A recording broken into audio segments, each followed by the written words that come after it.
Hi, welcome to my kitchen. I'm Cassandra here at the Fantastic Biling Farm, and today I'm going to be showing you how to make goat milk soap.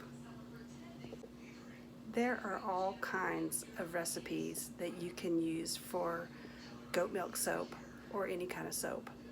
So the basic ingredients are oils, lye, and a liquid. In this case, we'll be using the authentic goat milk from our farm here, hand milked by me. But if you want to use different types of oils or fats, you can Google and just get all kinds of recipes. But just make sure that you run it through a lye calculator. But this will at least give you the basics of what to do, and then you can customize it to the type of soap that you would like to do. Here's my table of supplies. With goat milk soap, you'll need fats, which would be lard and coconut oil and olive oil. You'll also need lye, goat milk, this is frozen, chopped, and then something called sodium lactate, which helps the soap harden. And then if you choose, you can add in essential oils and other add-ins, like this is lavender. Other supplies that you'll need are a digital scale, have your molds ready to go before you start. You'll also need an emulsion blender,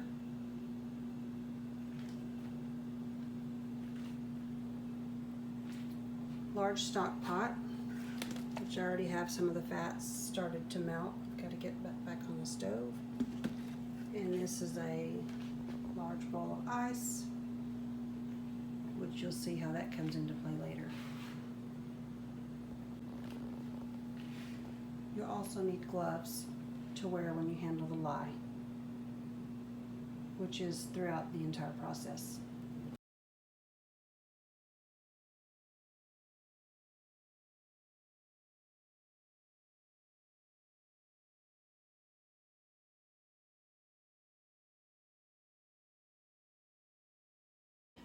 You mustn't forget your safety glasses.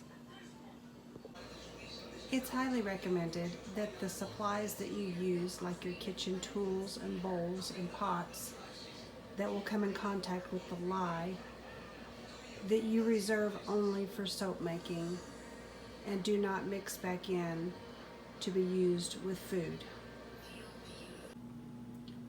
You'll start by heating your solid fats over a low flame. And when it's almost completely melted, you turn the heat off and add in your liquid fat, the olive oil.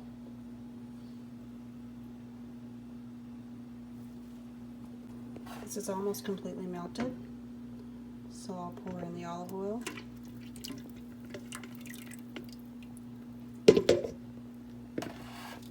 Mix that together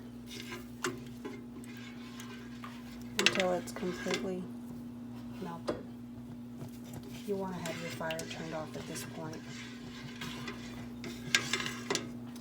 And one supply I forgot to mention is some sort of a digital thermometer. I like the one with the probe. You can just sit down in there because you'll need this to cool down to a certain temperature before you add it to your milk and lime mixture.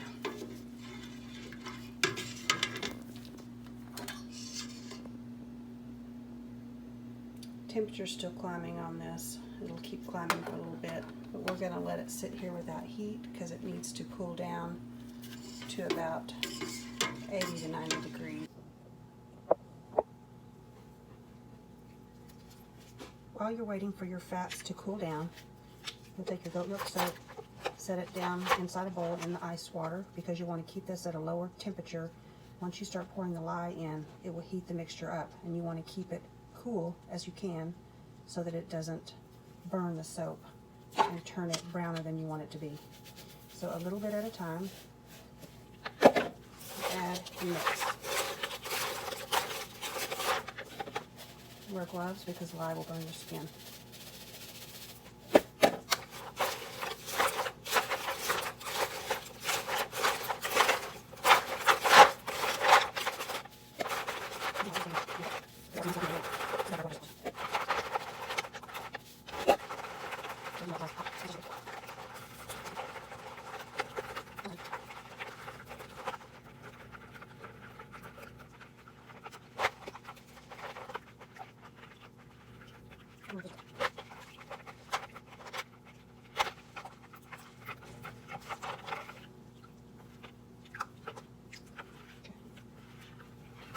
Now, the next step is to add the sodium lactate once this is completely melted and blended together.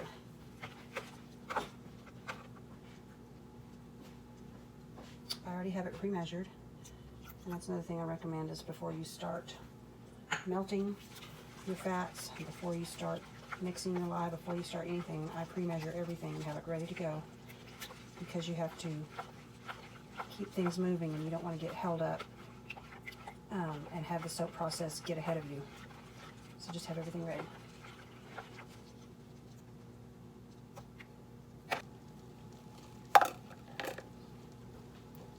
Once you get your oils down to temp, and you've already mixed up your milk and your lye mixture, it's time to mix them together.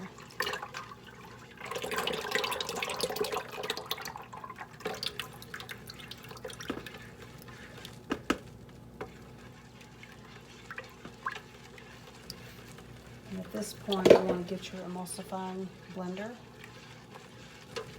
and mix it until you come to trace.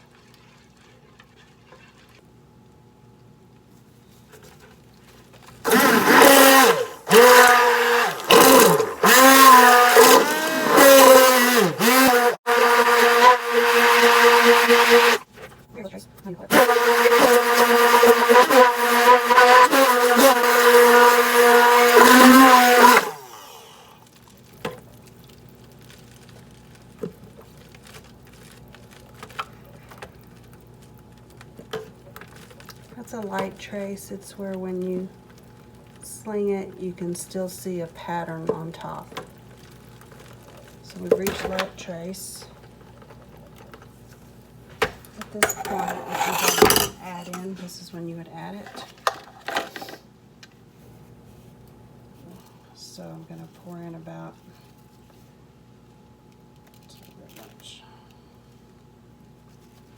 a large spoon of my lavender.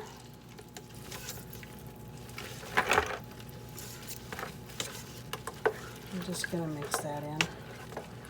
Sometimes I put oatmeal in which case I would probably blend it, but you don't necessarily have to. But if you add honey at this stage, I would definitely blend it. Okay, this is ready to pour into molds.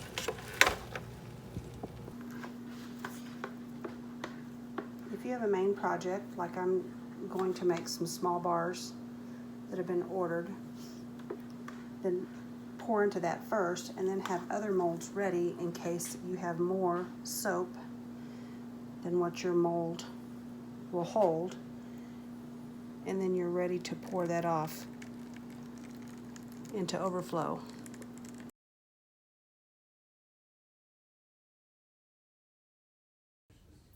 This is my soap room. These are soaps that were made within the last 24 to 48 hours. You'll notice that there are different colors. They were all made with the same recipe. The difference has to do with the lye and how warm or cold your ingredients are as you work with them. Whatever color you see here will probably continue to change as the soap cures. You can use the soap within about 48 hours of making it, but if you want it to last longer during its use at your sink or in the shower, then you'll want it to cure for 3 to 6 weeks or longer, but you can certainly use it before then. Well, thanks for watching. I hope this was informative to you. Have a blessed day.